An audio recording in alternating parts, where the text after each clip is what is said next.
Je n'aurais jamais cru pouvoir dire que... J'y aurais jamais cru. C'est incroyable. À mi-saison. Quoi? Oh là là. Mais comment? Mais... Je ne comprends pas. Voilà, vous connaissez le principe de ces magnifiques vidéos. Oui, tout à fait. Et donc on va le rappeler pour ceux qui débarqueraient juste sur cette vidéo et n'auraient pas vu l'Est d'abord. On s'installe en faisant la bise. On espère que vous avez pu regarder l'apéro spécial conférence Est. Je n'aurais jamais cru pouvoir dire que le concept, il est tout simple. Nous sommes à mi-saison. 40 matchs et plus ont été joués sur les 82 de cette saison à peu près normale. À peu près normal de la saison NBA 2021-22. Et donc, à mi-parcours, on aime bien faire cette petite vidéo. C'est un concept qu'on avait lancé il y a quelques années. On le reprend. Et surtout, vous pouvez participer. Parce qu'on sait qu'il y a des génies dans la communauté qui nous envoient plein de perles, qui en envoient évidemment des bises et des cœurs. Souvent, c'est là qu'on retrouve les meilleures inspirations. Hein. Tu vas dans les commentaires de Trash Talk et là, t'as... Je n'aurais jamais cru pouvoir dire que ça marcherait entre Westbrook, LeBron et AD. Pour préchauffer, le concept donc, c'est simple, vous commencez votre phrase par « Je n'aurais jamais cru pouvoir dire que ». Vous vous remettez dans la situation de septembre dernier, Alex, quand nous avions fait un petit concept qui s'appelle... Les 30 previews en 30 jours. Ça me manque déjà. 30 jours et il y a 30 previews. Donc vous aurez compris, ça en fait une par jour, pendant 30 jours. Les 30 jours qui précèdent la saison. Bref. Là, on balance pas mal de... Hot take. De hot take, on se projette dans l'avenir, on se projette dans le futur, dans le passé aussi avec le rétroviseur, mais on se projette aussi dans l'avenir avec des pronostics. Oh, t'es un ouf, les Warriors, ils font le play-in. C'est ça, exactement. Et puis après, on arrive mi-saison, on dit bon, alors attends, je vais jeter mes previews. Et oh là là, mais j'aurais jamais cru pouvoir dire oh là là là là. Exactement. Voilà. Et donc vous pouvez partir sur ce genre de phrase. On en a plein. Que vous soyez fan d'un joueur ou d'une franchise, vous pouvez participer. L'important, c'est donc de respecter ce petit schéma. Vous remettez à l'automne dernier et maintenant vous dites ok, j'avoue, j'aurais jamais cru pouvoir dire que. Tu es prêt? 5 petites notes pour Alex, pareil pour Bibi. La place est tienne sur le dance floor. J'aurais jamais cru pouvoir dire que je n'aurais autant rien à redire sur des Suns qui dominent tellement, quoi.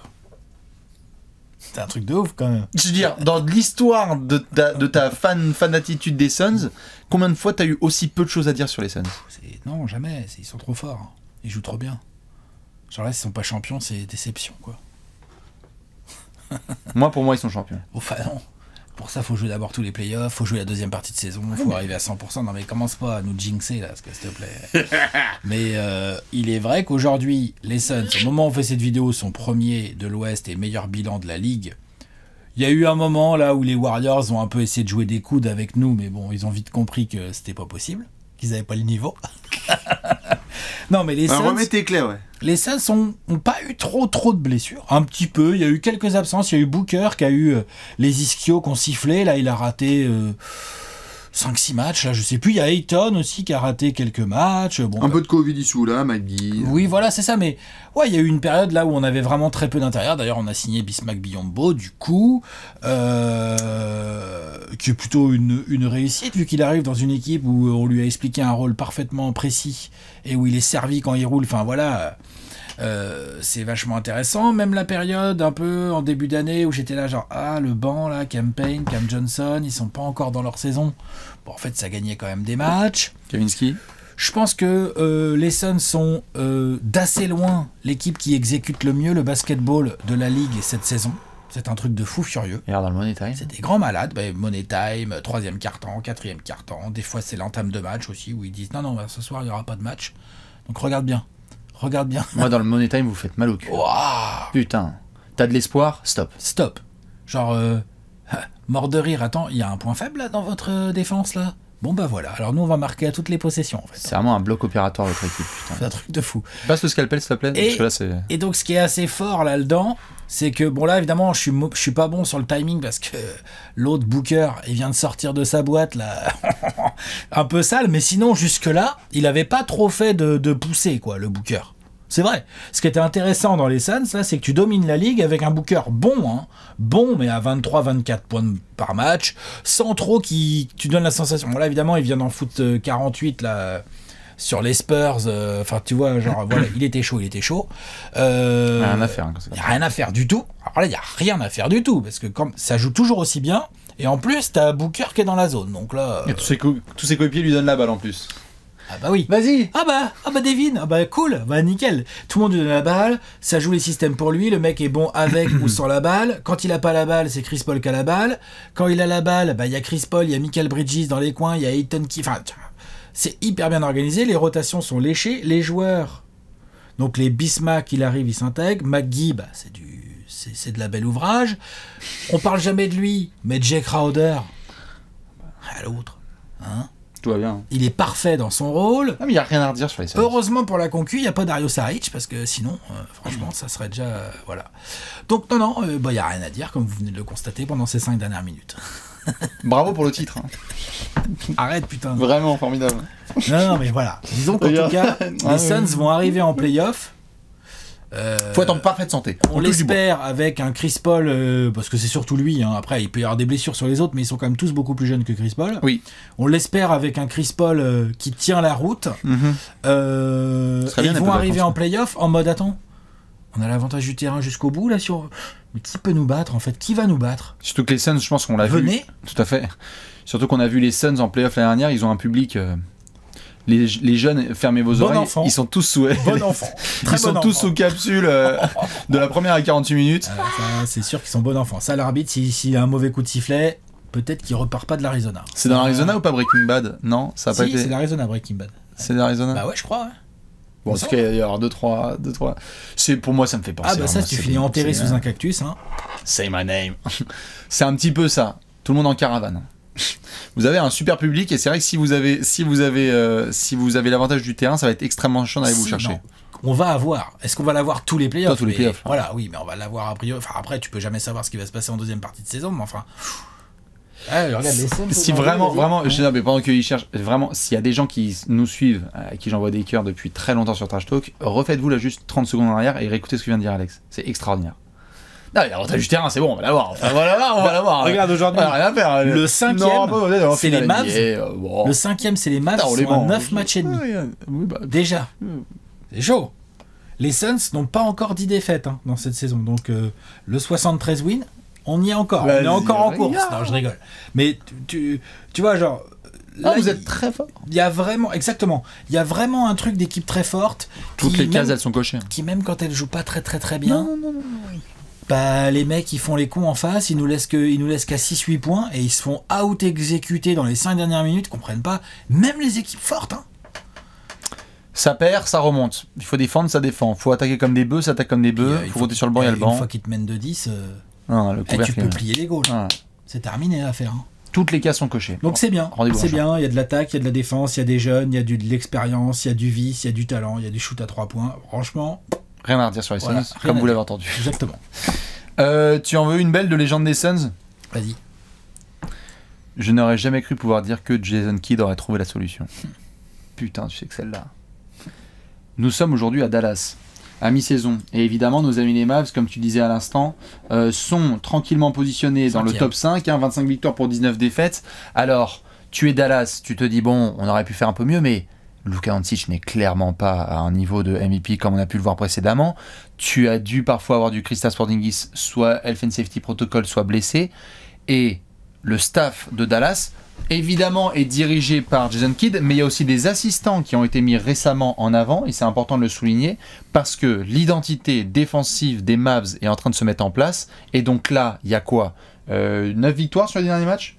C'est ça, 9 victoires sur les 10 derniers matchs. Ah non, ils sont en feu. Là. Ça défend le plomb, ils comprennent comment est-ce qu'ils doivent remporter des matchs, et donc tout le monde connaît son rôle. Il y a eu des petits ajustements. Hop, on sait que Tim Hardaway Jr. c'est plutôt en sortie de banc. On sait que Jalen Brunson, on va lui donner pas mal de responsabilités.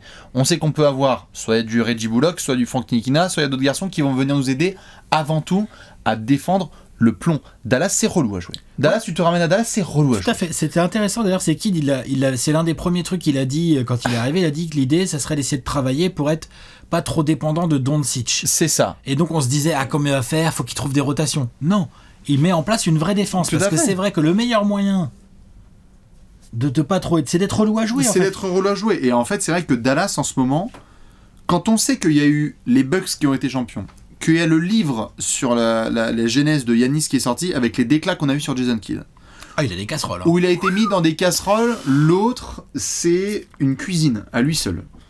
qu'on a eu tout un tas de critiques qui suivaient ce qui s'était passé avec les Nets ou avec les Lakers ou avec les Bucks, et que donc on se disait, attends, ils ont osé lâcher Rick Carlisle pour prendre Jason Kidd. Au moment où on parle, c'est un choix pris par Nico Harrison et par le nouveau management, parce qu'il y a beaucoup de changements à Dallas. Ils ont fait des changements à la direction. Nico Harrison à la place de Nelson. Ils ont viré le joueur de poker, là, comment il s'appelle là, Aralabos Vulgaris. Ah, lui. Transforme-toi en vipère. C'est vrai que ça fait Harry Potter son truc. Mais c'est fou de voir en tout cas là que Dallas arrive à vraiment bien jouer et qu'ils ont de la marge. Luka n'est clairement pas encore dans son pic de forme. Kristaps, hein. Et même Kristaps. Et donc c'est ce qui fait que ce qui a fuité là récemment en amont de la trade deadline, c'est que il y a quelques interrogations sur la future free agency de Dorian Finney-Smith, Jalen Brunson, que t'es pas très content de la saison au global de Tim Hardaway Jr., mais que tu te dis, le message qui est en train de fuiter là, c'est on est bien, on a notre défense, on a un Luka sur qui on n'est pas obligé de défoncer là, comme ça peut être le cas pour KD à Brooklyn ou avec LeBron, avec les Lakers, etc. où c'est ok. Laissons-le monter en température. Si Dallas a cette défense et qu'ils ont un effectif un peu complet et que Luka commence à trouver son rythme à l'arrivée du printemps, attention. Équipe chiante. Équipe chiante. Ils ont été hyper frustrés de tomber 2 fois sur les Clippers au premier tour. Franchement, j'aurais jamais cru pouvoir dire que Jason Kidd débarquerait là à Dallas et trouverait pas mal de solutions. Pour le moment, c'est impeccable, je dis bien pour le moment. C'est à vérifier, mais ça s'est très bien passé. Il y a eu la cérémonie de retrait du maillot de Dirk, tout le monde y était content. Jason Kidd il était là, t'as l'impression qu'il a trouvé la solution. Ouais. Non, mais bien sûr, mais je veux dire, on aurait pu avoir la cérémonie de retrait du maillot de Dirk dans une situation où t'as. T'es 12ème là. Bah, je veux dire, Rick Carlisle, Rick Carlisle il coachait face à Stina, je crois, le soir, mais c'est limite s'il n'aurait pas été invité, tu vois, parce qu'en ce moment, entre Mark Cuban et les anciens du management, c'est un petit peu compliqué. Non, vraiment, Kidd c'est bien. Putain, Jason Kidd c'est bien. Jason Kidd c'est bien. Et son staff, vraiment, faut le souligner parce qu'il en a parlé. Je laisserai les fans de Dallas me mettre dans les commentaires l'assistant qui a pris la place de Jason Kidd là en protocole Covid. Bon, lui, il mange du petit-déj avec de l'ovomaltine, avec de la défense et du fer et du ciment. Ouais. C'est un peu le registre. C'est du Kevlar.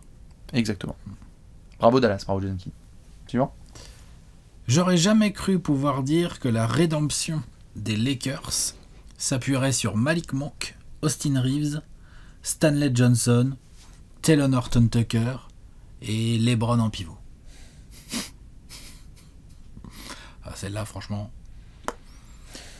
Parmi les équipes très décevantes de cette saison, il y a bien évidemment les Lakers. Moi, je les voyais beaucoup mieux jouer au basket que ça. Alors après, on peut trouver des circonstances atténuantes. On en a fait un apéro entier, là. On a parlé de la blessure d'Anthony Davis. Westbrook fait pitié, dans le sens propre de faire pitié, c'est-à-dire qu'il rend triste. Même si, bon, là, il y a eu quelques petits éclairs, là, contre le Jazz ou quoi. Bon, ok, il a mis un gros dunk. Il a bien joué contre le Jazz. Ouais, tu vois, voilà. Mais bon, on l'a vu aussi en conférence de presse au bord des larmes. On l'a vu. Enfin, tu vois. Une saison compliquée pour eux. Je pense que c'est un understatement. On est d'accord. LeBron fait une saison monstrueuse. Pour autant, les Lakers sont genre 7e ou 8e. T'as un LeBron monstrueux et t'es que 7e ou 8e. 7e. Ouais, c'est ça, voilà. Sur égalité, 22-22.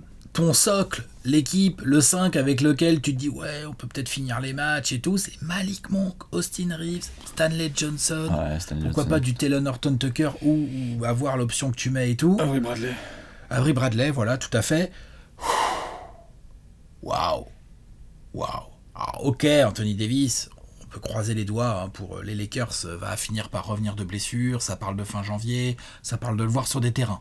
Fin janvier, début février. Ah là, au trip des Grammy Awards, il y est là. Tu vois, donc bon, on va voir à quel niveau de forme il revient. Ça reste Anthony Davis. Il y a moyen aussi qu'on se réveille mi-février qu'on se dit oh putain.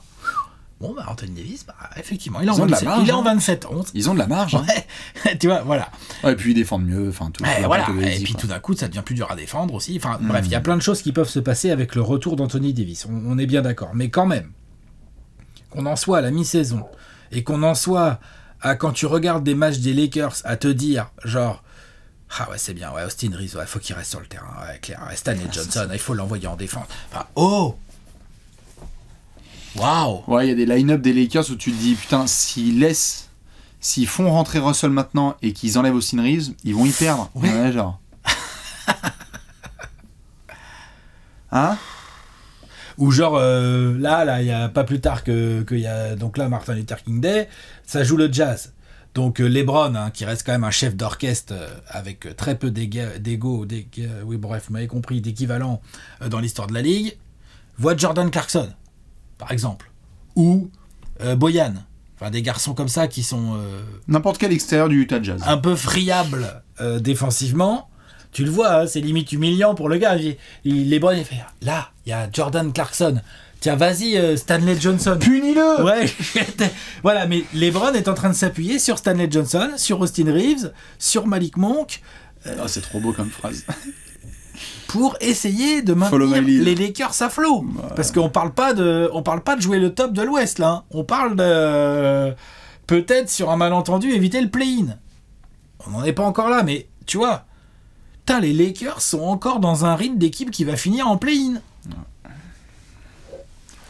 Et leurs espoirs se fondent sur quoi? Ouais, le retour de blessure d'Anthony Davis, bien évidemment, et sinon des joueurs qui normalement devraient être des 7e, 8e, 9e, 10e options. Mettez sur la même ligne, petit jeu, hein, que je te propose Alex, mettez sur la même ligne les joueurs suivants, et dites-moi les joueurs à qui vous allez dire faites un pas en avant, parce que vous faites une belle saison. Carmelo Anthony, Trevor Ariza, Ken Bazemore, Avery Bradley, Wayne Ellington, Talen Horton-Tucker, Dwight Howard, Stanley Johnson, DeAndre Jordan, Malik Monk, Kendrick Nunn, Austin Reeves, Russell Westbrook, donc KD et LeBron. En gros, tu vas dire quoi? Vas-y, Stanley, Austin Reeves, Malik Monk. Malik Monk. Quand même. Bien, Malik Monk. Et option numéro 2. Hein. What the des Lakers. Fuck. Tu peux dire ce que tu veux avec LeBron, évidemment Westbrook, LeBron, AD. Mais c'est vrai que je veux dire, Bazemore, Ellington, Dwight, DeAndre... Qu'est-ce qui se passe? Dwight, je trouve extrêmement mal utilisé. Oui, tout à fait. Mais il a des excuses, Dwight. Il a des excuses, mais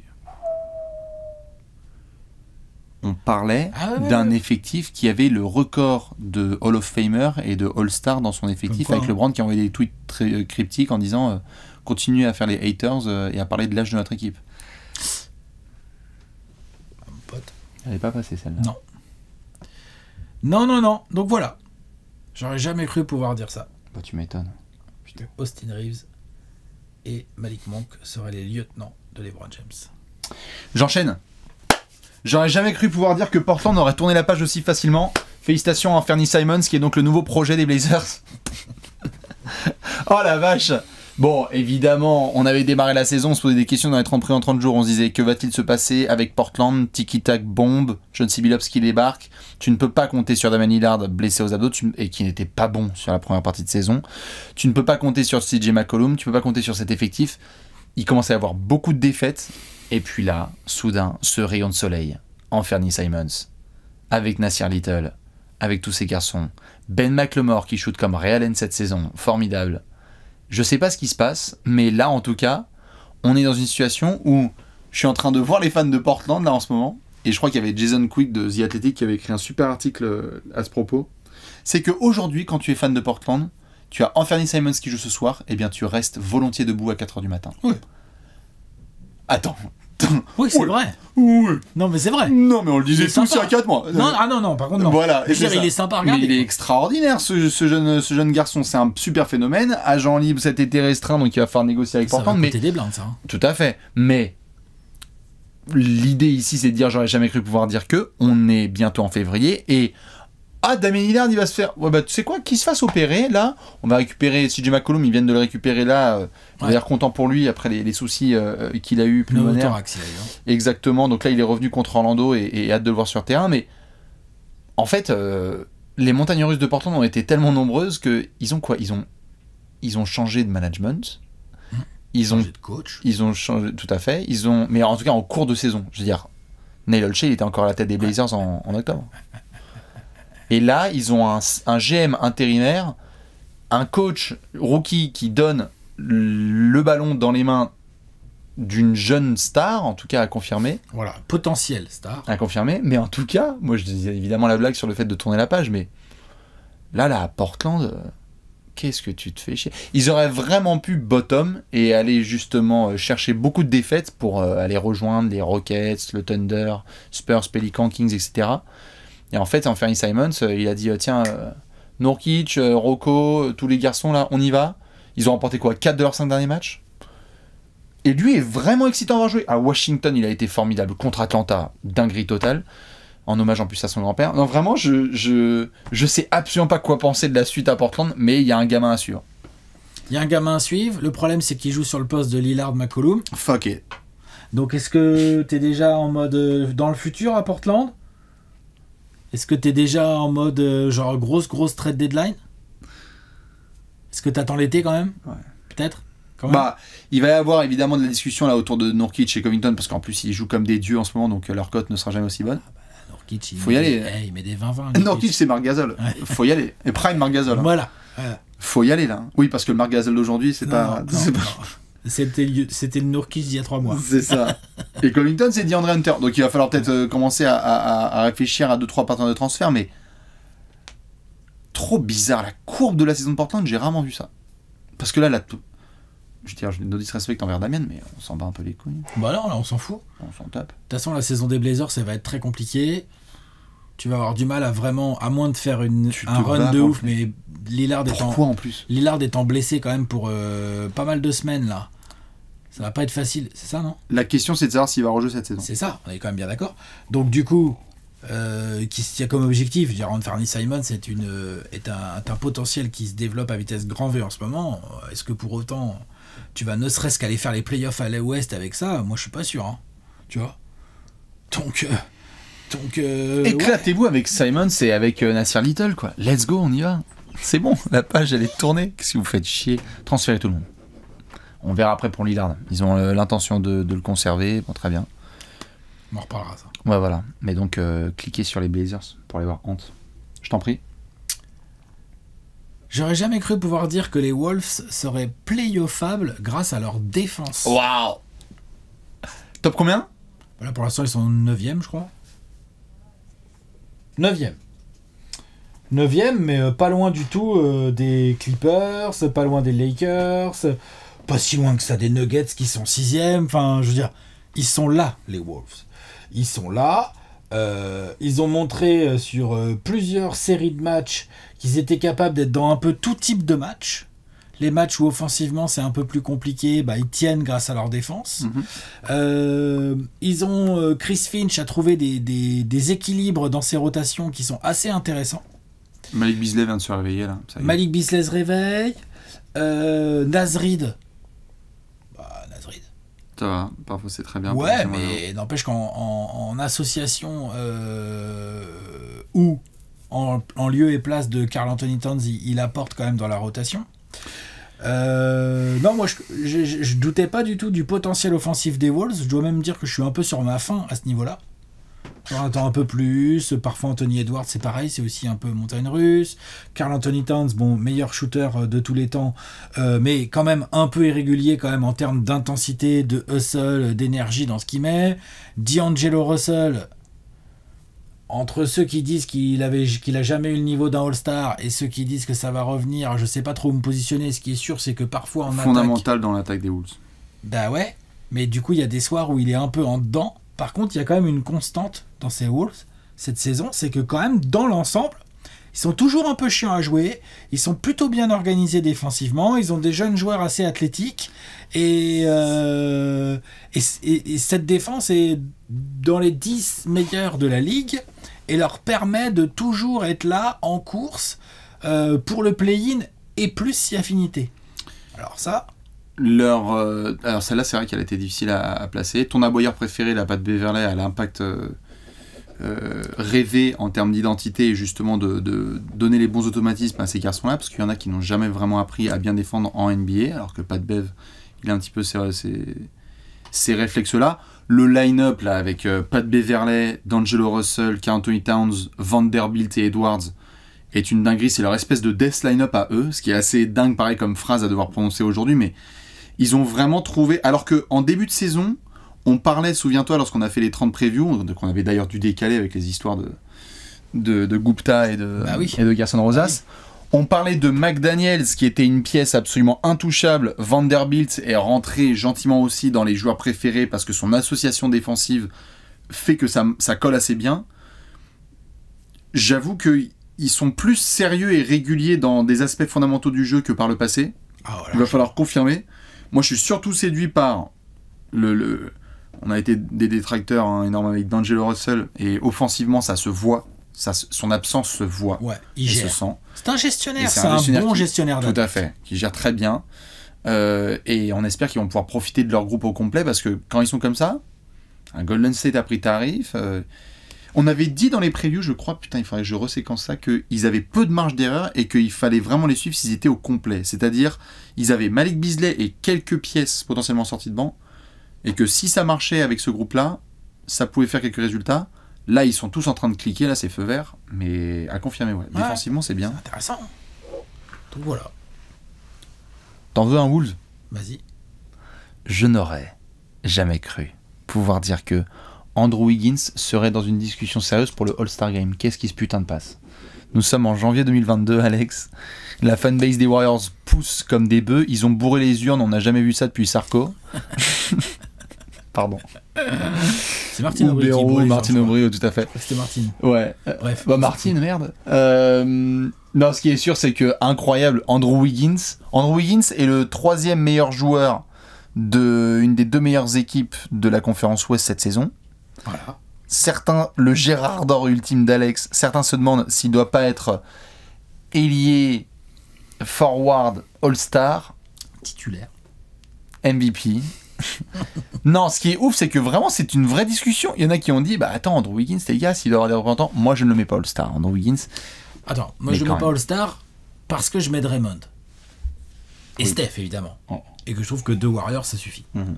Mais dans l'absolu, en termes de ce qu'il propose, de son efficacité, de son impact Vraie des saison. 2 côtés du terrain, Vraie c'est une saison. sale saison, vraiment, c'est bien. C'est une très très bonne saison de Wiggins, tout à fait. Ça y est, il a trouvé son spot. Et donc, beaucoup de couverture médiatique sur lui, sur le fait qu'il avait trouvé sa place. Un peu moins besoin de la lumière, plus à faire le sale boulot, et à le faire dans une équipe qui est forte. C'est ça le rôle de Wiggins. C'est le 3e à 4e meilleur joueur d'une équipe qui va viser le titre. C'est pas l'option numéro 1, un numéro 1 de draft qui va éclater sa draft. Il a des coups de chaud offensifs, mais il a surtout cette capacité défensive et cette base athlétique qui lui permet de faire des dingueries. Donc je ne sais pas s'il sera All-Star, mais le fait de prononcer cette phrase et de faire cette affirmation en janvier 2022, Alex, on y est, hein, ça y est, hein. Andrew Wiggins est dans les discussions All-Star. Ouais, il y est vraiment. Et puis, genre. Oh, il n'y est pas de manière frauduleuse, quoi. Genre, No. si les coachs. Il sera pas titulaire, je pense pas, hein, quand même. Mais si les coachs le prennent. Ouais. Bah, on pourra pas dire, oh, c'est quoi ce scandale? On pourra pas faire ça. Ouais, tout à fait. On dira, ok, ils ont pris. Il y a deux représentants des D'accord. Warriors, Draymond est blessé, patati patata. Ouais. Ouais. Mais celle-là, je pouvais pas la passer. J'aurais jamais cru pouvoir dire qu'Andrew Wiggins serait un potentiel All-Star. Je t'en prie. Bah, moi, j'aurais jamais cru pouvoir dire que Ja Morant serait quasiment un candidat MVP cette année. Je parle même pas de MIP. Je parle de être candidat à du MVP. Ils vont s'arrêter où, Memphis? Je comprends rien à ce qui se passe. Memphis, ils sont 3e de l'Ouest.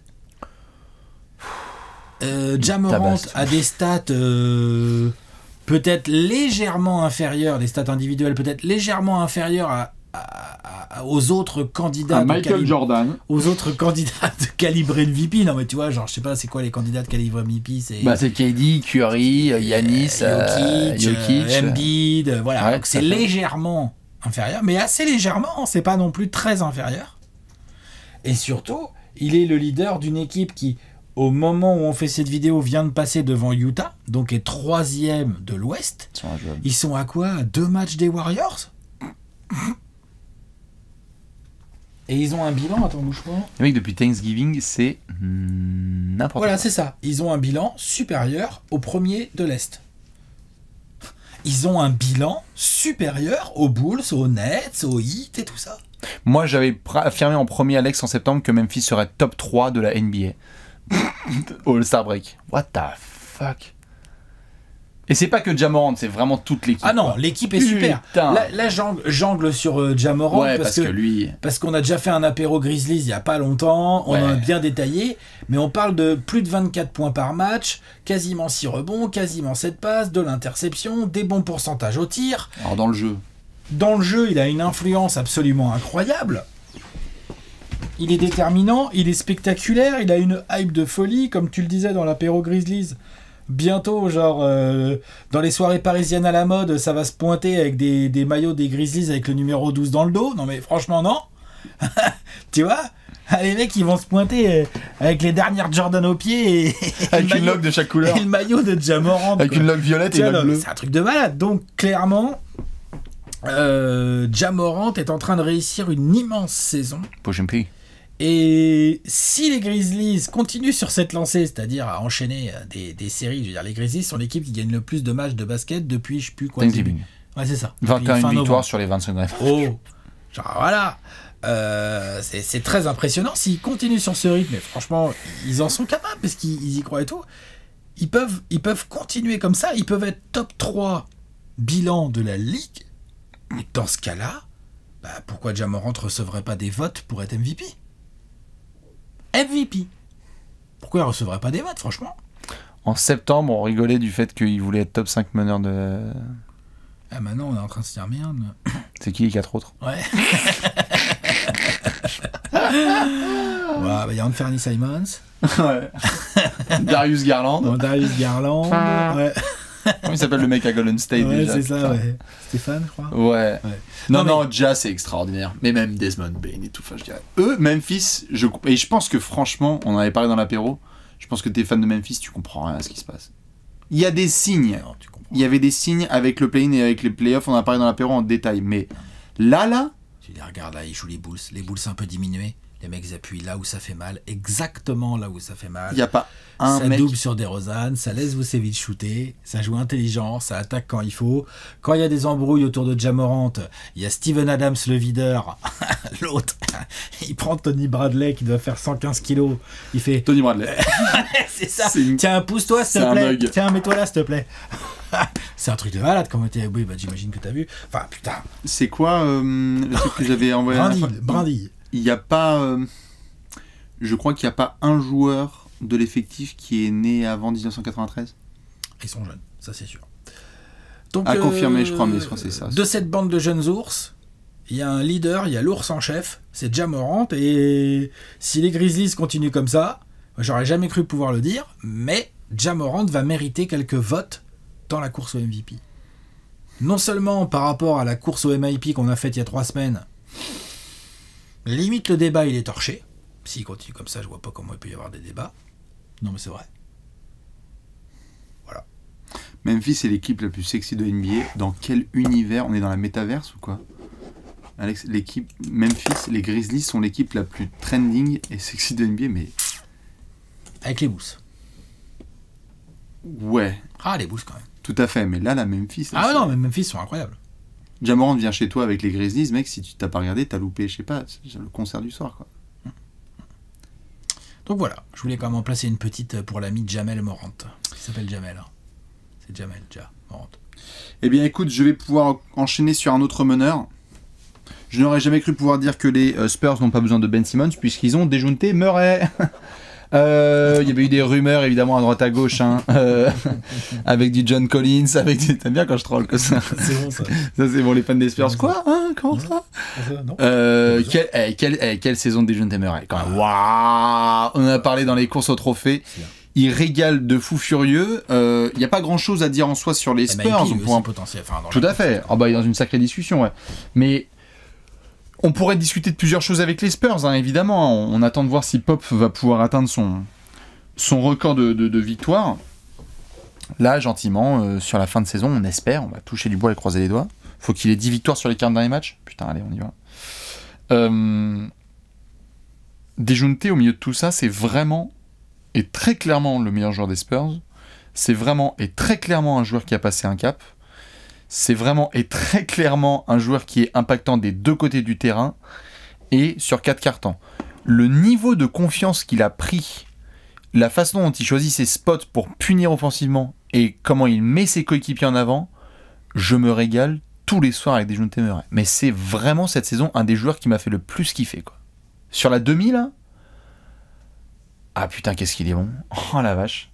Vraiment dans tous les aspects du jeu. Fight, rebond, scoring, les money time, certains money time, un à Utah où c'est dans la fournaise, ou des money time où il a essayé de bien punir avec son petit jumper à mi-distance, où il sait comment faire. Progresser dans ses choix. progrès Parce que les total. pourcentages, il y a encore de la marge. Hein, Oui, il bien peut faire sûr. mieux. Mais c'est vrai que les choix sont meilleurs. Il sait quels sont ses spots. Cross, cross, cross. On décale à gauche et on monte comme une flèche. S'il faut la donner à Derrick White, on va donner à Derrick White. Et s'il y a eu un shoot qui a été loupé et que je me suis battu en rebond offensif, c'est pas grave, je reviens en défense, mais je peux toujours avoir l'interception. Il y a une espèce de constante avec Dejounte Murray et j'aime beaucoup ça. Parce que je ne sais pas ce qui va se passer pour la suite des Spurs. Et on avait fait la preview en disant oh, tout le monde est transférable, il n'y a personne de machin. Dejounte Murray est de moins en moins transférable. Je crois pas qu'il soit très transférable à Dejounte Murray. Ou alors, en tout cas, vous allez avoir des belles offres. Ouais. Mais en tout cas, là, moi, je le transférerai pas parce qu'il est vraiment fort. Genre, c'est un. Là, dans la conférence Ouest, il peut s'asseoir à la table de certains meneurs et dire genre, ok, en termes de production pure, t'es en quasi 20-10-10, quoi. Il est en 18-9-9. Ouais, c'est bien. C'est pas grave. Ben Simmons à Sacramento, comme on dit. Voilà, je voulais juste en passer une pour Dejounte Murray. Je t'en prie. Une autre petite ? J'aurais jamais cru pouvoir dire qu'un Français pourrait gagner 4 trophées de défenseur de l'année en 5 ans. 4 en 5 ans ? Ouais. Parce que Draymond vient de se blesser, là. Alors, tout à fait. Donc, Draymond vient de se blesser. Ouais. Il y a 2 facteurs qui me font dire ça. Il y a le fait, déjà, quand on avait fait les courses au trophée, on avait quand même mis Rudy Gobert. Je parle de Rudy Gobert, bien évidemment. On parle d'Evan Fournier, bien. On avait mis Rudy Gobert dans la course au trophée de défenseur de l'année, mais on avait tous les deux mis Draymond devant, parce que Draymond déjà est un défenseur exceptionnel, évidemment, et aussi parce que les Warriors, à l'époque, étaient la meilleure défense de la ligue. C'est peut-être toujours le cas aujourd'hui, je n'ai pas les stats sous les yeux, mais ils doivent toujours être dans les très bonnes défenses. Mais là, il y a 2 facteurs. Il y a le côté Draymond qui se blesse, donc ça peut effectivement jouer contre lui dans ce genre de course. Ça, c'est un fait, hein, c'est évident. Et il y a un autre facteur. C'est que, est-ce que déjà une absence a autant plaidé la cause d'un joueur ? Mais c'est un truc de fou. C'est un truc de fou. Le Jazz n'a pas eu Rudy Gobert pendant quoi ? 5 matchs ? 5-6 matchs. 5-6 matchs ? Ouais. C'était les Kings. Et là, tout de suite, on s'est dit, ah, quand même, c'est vrai que Rudy Gobert, défensivement comme offensivement d'ailleurs, mais là, je vais focus sur la défense, hein, parce que l'attaque, on pourra en reparler, on pourrait faire un apéro de Jazz d'ailleurs. Il mériterait on va y venir, vraiment. À la deadline, t'inquiète. Il mériterait vraiment. Mais entre les 15 rebonds environ par match, les quasiment meilleurs contreurs de la ligue, il est juste derrière Miles Turner. Le fait que sa simple présence empêche certains joueurs d'essayer ne serait-ce que d'aller driver au cercle. Le fait que maintenant Rudy va gentiment sur ses 30 ans. Je connais pas, je crois que qu'il est de juillet. 92. Ouais, c'est ça, il est de juillet, donc il va avoir 30 ans. Il est dans son prime. Il domine en fait. Alors oui, c'est pas le joueur le plus technique de la Terre, et puis il est pas capable, comme d'autres bigs, là, de dribbler entre les jambes, de step back à 3 points. Ouais, c'est clair, c'est moins spectaculaire. Par contre, quand tu regardes les matchs du Jazz, honnêtement, Rudy Gobert, il est valuable, mais d'une force hallucinante, quoi. Et là, vraiment, son absence, c'était flagrant. Chaud. Le nez au milieu de la figure. Incroyable. Tu peux pas avoir plus évident comme sample pour te ramener dans le bureau de Quinn Snyder et compagnie et de dire, les gars, il faut qu'on mette des défenseurs autour de Rudy parce qu'en fait, notre système, il est autour d'un joueur qui peut être défenseur de l'année, mais genre... Tous les ans. Et j'aime bien les histoires de oui, Rudy en playoff peut pas jouer, ça switch et tout. Bah là, ce qu'on a vu là remet pas mal en question ce raisonnement. Est-ce que c'est pas aussi le fait que...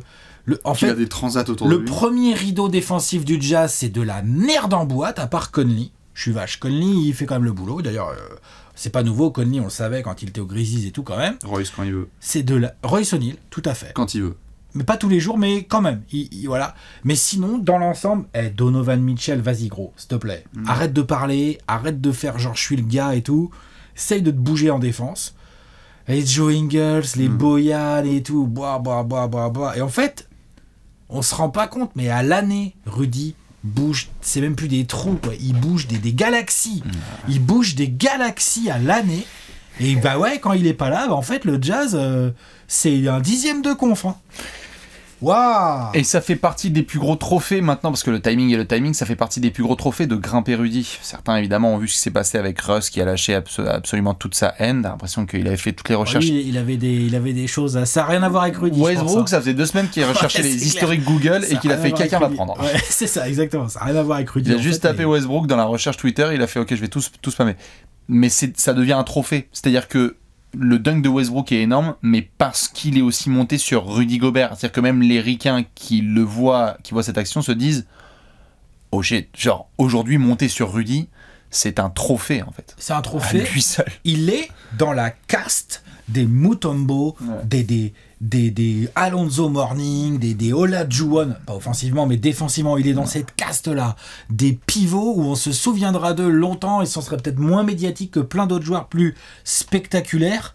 Par contre, ceux qui aiment le basket et qui auront vu Rudy Gobert jouer diront putain, je l'aime bien ton petit pivot là de 2038, mais moi j'ai vu Rudy Gobert jouer, c'était un Français, machin. Il va peut-être être 4e défenseur. Il peut avoir potentiellement cette année, il peut avoir parce que son absence, donc pour finir sur son absence, il y a eu cette stat là de StatMuse qui est sortie sur Twitter, parce qu'ils aiment bien les stats un peu choc, mais celle-là, putain, te fait un choc quoi. Sur le span sans Rudy Gobert, c'est le moins bon defensive rating de la ligue, le Jazz. Pendant le span de 5-6 matchs sans Rudy. Sans déconner. Les mecs se font trousser par Détroit. Qu'on soit d'accord, ils n'ont pas affronté les Warriors, ils n'ont pas affronté Atlanta, parce qu'il y a aussi une bonne attaque, mais des attaques qui sont fondamentales. Ils ont fait Saddiq Bey, il a fait ah trop bien, on joue le Jazz. C'est quoi ces conneries? Rentre. Tu vois ce que je Rentre, c'est ouvert, il y a Whiteside. Tu vois Whiteside, ça c'est sûr que voilà. Mais c'est encore autre chose ça, Whiteside. Mais en tout cas, Toronto en a profité, tout le monde. Tout le monde. Et entre la blessure de Draymond Green, cette absence qui a rendu le Jazz si faible défensivement, je pense que Rudy, s'il continue comme ça va arriver en fin d'année et les votants vont faire alors, t'as toujours Draymond, t'as du Giannis Antetokounmpo, t'as du Michael Bridges, qui est quand même très sérieux en défense, Michael Bridges, et qui lui en plus joue dans une équipe qui collectivement défend hyper bien. Tu peux avoir des mecs du Heat, il y a Joël. Tu peux avoir Joël et tout, mais Joël, il n'y a pas du tout. C'est-à-dire que le truc, c'est que là, Rudy revient, la défense collective du Jazz, ça y est, Toc, elle retrouve un petit rythme de croisière. Et surtout le fait que ses coéquipiers se soient fait exposer de cette manière durant son absence, c'est vraiment, ça plaide en sa faveur de. Ouais, j'étais les derniers jours, c'était choquant là. Estomaqué. Ouais. Surtout quand il est passé par Denver et qu'il a rencontré Jokic aussi, qui n'est pas une match-up facile, on le sait historiquement, mais qui s'est très très bien démarré. Il a fait un match. Il a fait un 20-20. Hein. Il a fait un match formidable contre Jokic. 19-19, je sais plus ce qu'il a fait. 100% au tir. Tu vois. En le faisant chier. Je pense que Jokic était bien content de se coucher le soir. Mais oui. Donc non. Franchement, Rudy Gobert est dans son prime, les amis. Et dans son prime, Rudy Gobert est l'un des tout meilleurs pivots défensifs de l'histoire en fait. C'est ça le délire en fait. Désolé. Et si cette année il a un 4e Deepoy, ça sera. On pourra toujours discuter des votants, mais n'empêche que les votants auront de vrais arguments pour lui filer. Et surtout, ce sera complètement historique qu'il y a 4 Deepoy aujourd'hui quoi. Ben Wallace et Dikembe, c'est tout. Voilà. Tout. Merci, au revoir. Ouais. Bon Dikembe il a même que 3. Enfin, je sais plus. Bon, voilà. Faudrait vérifier les. Mais. Dikembe et Ben. Ouais. Parce que c'est Dwight qui en a que 3. Ça méritera un jour une update du top 10 all-time des défenseurs intérieurs. On le fera tout à fait. Ouais. Et comme tu le disais, il y aura peut-être un apéro de jazz. Attention, là, c'est maintenant. Là. Il y a 3 semaines pour que Danny Ainge et Justin Zanuck, la direction de Utah, ils se bougent le cul. C'est pas possible. Ils vont bouger eux à l'année de la j'espère. Parce que franchement, ils ont une attaque de malade mental. Vraiment, Utah, ils ont une attaque incroyable. C'est relou, mais en défense, c'est une escroquerie. Enfin, genre là, comme tu l'as dit, les Lakers sont sémarrés. Les mecs, ils ont vu Jordan Clarkson, ils ont fait vas-y, drive. Ouais. Drive. Tu vois les tourniquets au métro, pareil, tu mets un ticket, tu rentres. Donc voilà. Donc, j'aurais jamais cru pouvoir dire qu'un Français pourrait être 4 fois défenseur de l'année en NBA, et cette année en 2022, c'est possible. C'est possible.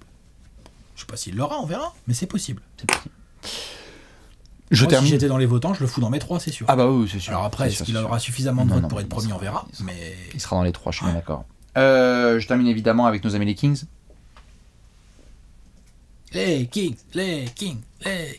Alors, les Kings de qui? Bastien, les Kings de Tyrese Haliburton, les Kings de De'Aaron Fox, les Kings de Marvin Bagley III, de Luke Walton ou de Alvin Gentry ou ne sais-je. Qui est le coach? J'aurais jamais cru pouvoir dire que les Kings m'aurait fatigué encore plus que ce que je pensais. Oh putain, ça commence bien. C'est-à-dire que de base, dans les previews, on avait dit qu'on s'attendait à ce que ce soit ventre mou, bataille pour play-in, etc. Ils me fatiguent. Putain, les Kings me fatiguent. Je ne sais pas si j'ai du respect ou de l'inquiétude pour les fans des Kings. Parce que moi, je vois ça de l'extérieur. On vit les matchs de Sacramento et on voit ça sans être des die-hard fans, etc. Mais c'est pas possible. C'est pas possible.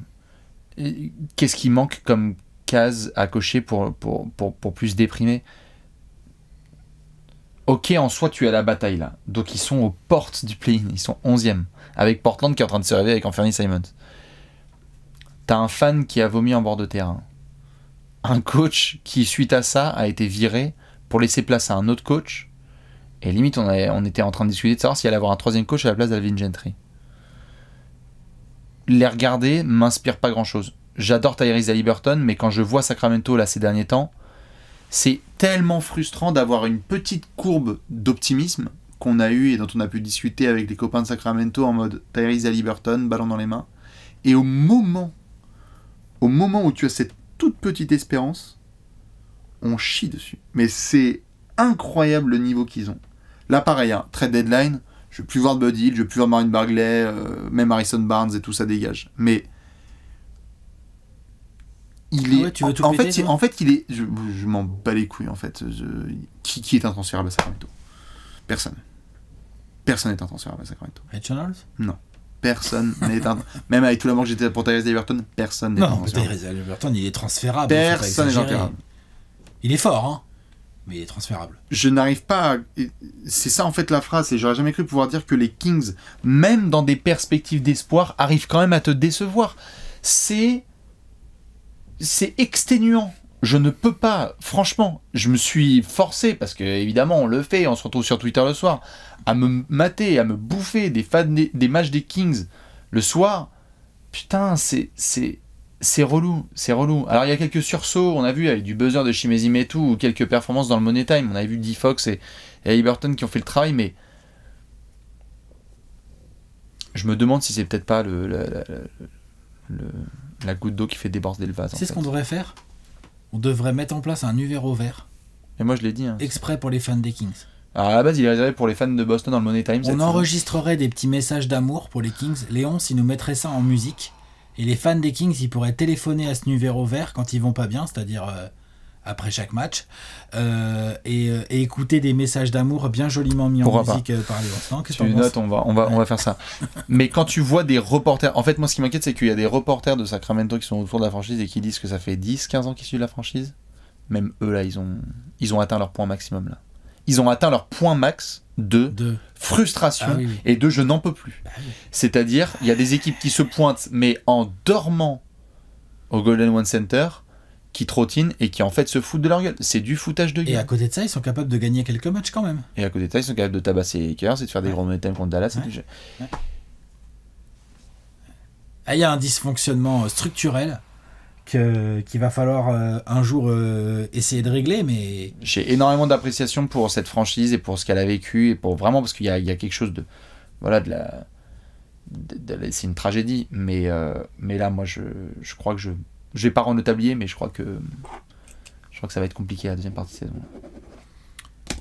On sait même pas, on va voir ce qui va se passer à la deadline. Tu sais le pire? Ils peuvent rien faire à la deadline, ça se trouve. C'est ça, enfin, c'est quoi? C'est le 10 février, je crois, la deadline, hein.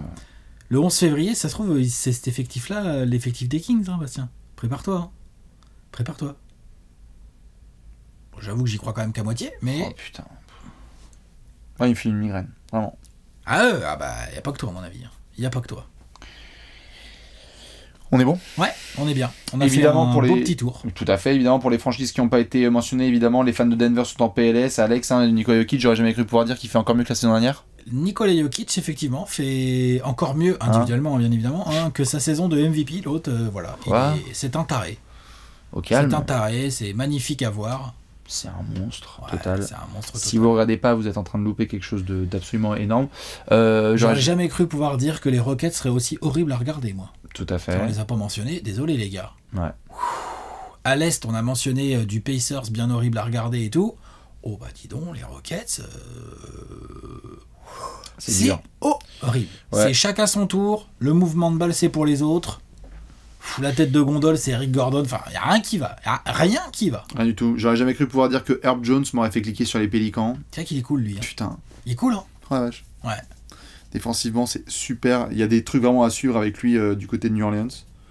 Pas grand chose, mais il y a ça évidemment avec Ingram et Valanciunas. Et puis sinon, pour le Thunder, vous dites ce que vous voulez. J'aurais jamais cru pouvoir dire que Sam Presti continuerait ces trucs. Voilà. Il y va là. Hein. Il y va. Hein. La deadline, il a dit moi je reprends, puisqu'il paye que 50 millions la saison. Là, il a dit filez-moi des contrats de merde tant que vous mettez des pics de draft. Ouais. Hein. Il va ouvrir un magasin, recommencer. ce con. Ouais. Il va en faire quoi? Après, ça se trouve, il va nous faire une draft 2022 de ouf, et puis ça va, ça va être reparti comme en 40, hein, moi j'en sais rien, mais là c'est vrai qu'on... Ouais, avec des scies, je tronce des on armes. est un petit peu... on est un petit peu sceptique sur l'effet, les pics de draft, ça gagne des matchs, quoi. Hein. On attend. Dites-nous, vous, sur cette conférence Ouest, ce que vous pensez comme petite phrase qui commence par « Je n'aurais jamais cru pouvoir dire que », évidemment, on vous fait des bisous, on vous retrouve dans les commentaires, et on se retrouve très vite pour d'autres apéros sur la chaîne YouTube Trash Talk. Ciao. Bisous. Ciao. Ciao.